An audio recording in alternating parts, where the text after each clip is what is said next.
to Insights in History. My name is Marilyn Thompson, and I'm the Marketing Director here at the History Museum.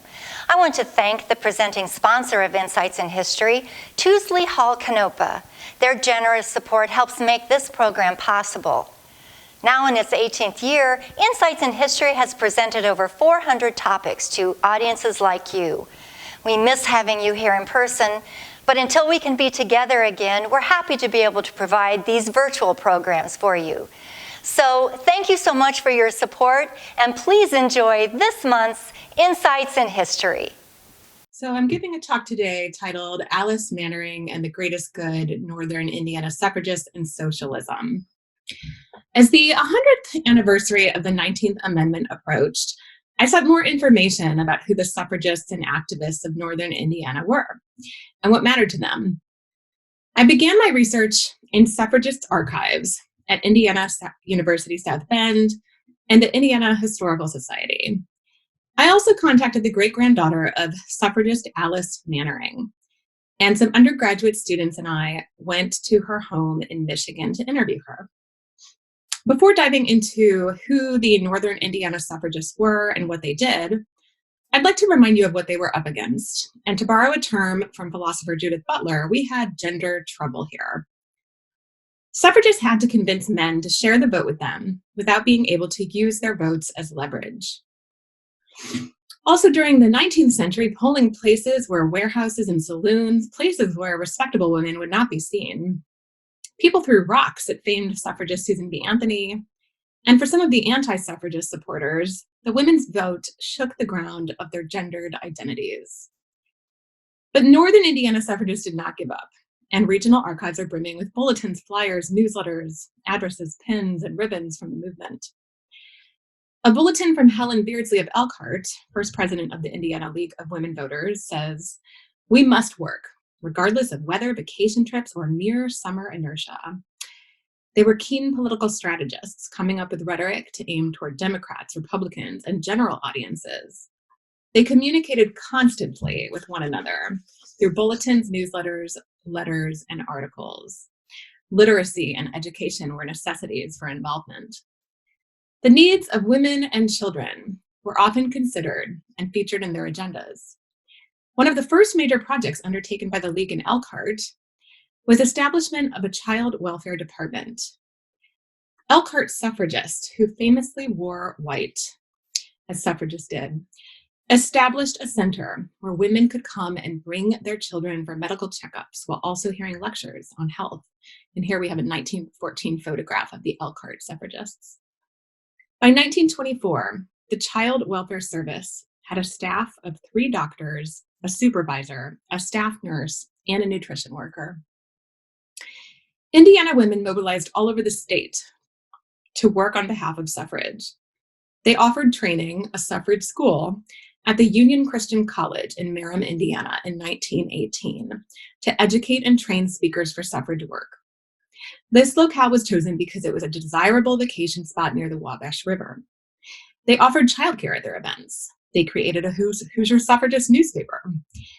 Northern Indiana suffragists took up many social justice concerns, from sanitation and public health to child labor and compulsory school attendance to childcare and welfare of women and children. They heralded women's successes in the workforce, and they urged other women to apply for work. They kept up their work with a spirit of determination, and in many ways, today's activists have borrowed a page from these early 20th century activists for their dogged determination. Suffragists both claimed and performed femininity, but also at the same time questioned and even did not conform to traditional gender roles.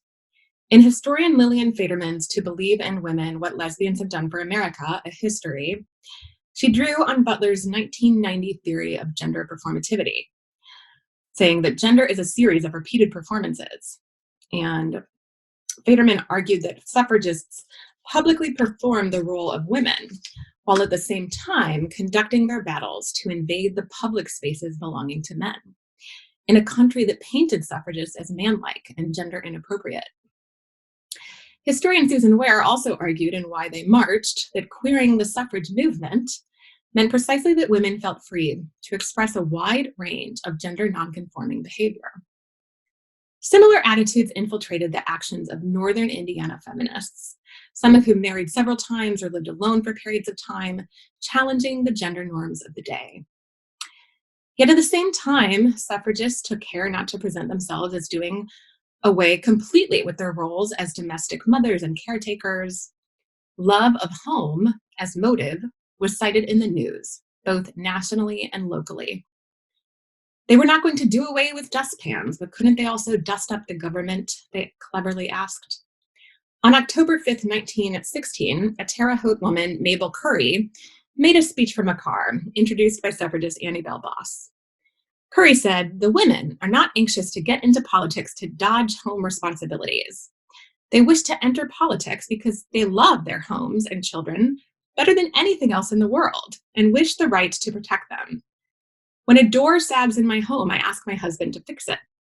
He gets his plane and does it. That's his job. But I always follow him with a broom and a dustpan. It's the same way in politics. Women must follow men with the broom and dustpan of suffrage." They labored restlessly because they had to, assuring men they would not give up their roles as caretakers, mothers, cooks, and cleaners. Curry made another speech that linked the vote to domesticity while also emphasizing that what women wanted was not to assert men in power.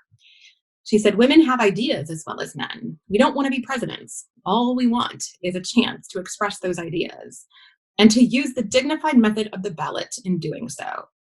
You trust us to regulate your households. Why not trust us with that little piece of paper, the ballot, that we may take our part in government housekeeping?" Curry's remembered by historians for her love affair with famous socialist Eugene Debs. He wrote her love letters and declarations and urged her not to publicly identify herself as a socialist. And Curry was not the only Indiana socialist feminist. Alice Mannering was the head of the socialist ticket in South Bend in 1917. And she spoke out against the ways in which the competition of a capitalist society needed to be eliminated so that more people could experience what she called the greatest good. The Rushville Republican newspaper published her rousing words in July of that year. My nomination on the socialist ticket for mayor of South Bend came to me entirely unsolicited. And if elected, I will consider myself the people's servant, not their boss or dictator. For my municipal campaign, I shall champion the institution of a free city dispensary, municipal coal yard, and city-owned coal mine, medical inspection in schools, fresh air and sunlight for every family to be provided, in an ordinance regulating housing conditions, public school books at cost in all school buildings. I wish to declare myself firmly for the broad principles of socialism, the greatest good to the greatest number of people, the elimination of special privilege, unnecessary waste, middlemen, and competition. And in their stead, I would institute cooperation in business for service, as expressed in public ownership of institutions upon which the public must depend. I commit myself to do all in my power to further the cause of education, believing that in no other agency does the hope and future welfare of the human race depend. I stand for the enforcement of law, the upholding of human rights, and for the making of America safe for democracy.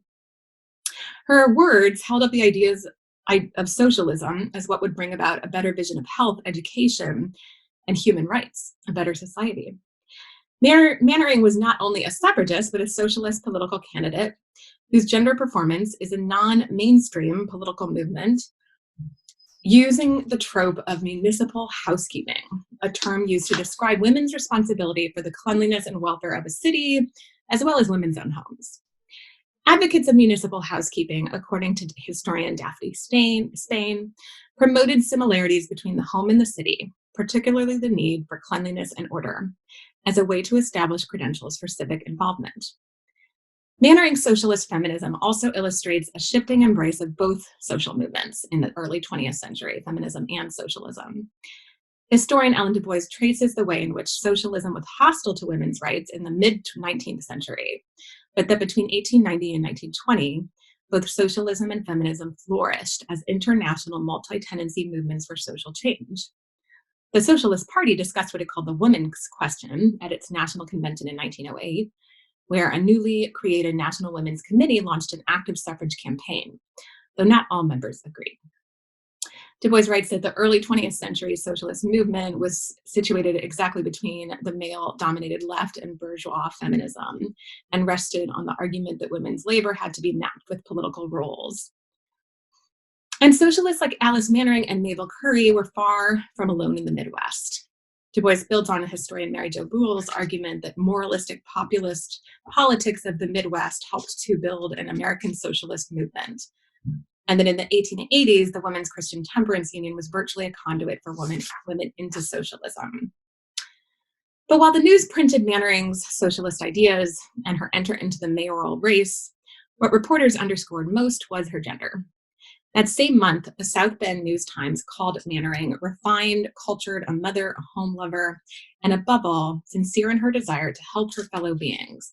Mrs. Mannering is herself a most convincing argument that a woman may still desire to vote and still live, eat, sleep, walk, and talk like a human being. Only months later, the Supreme Court of Indiana declared the Indiana suffrage law unconstitutional, which caused her to withdraw from the ticket.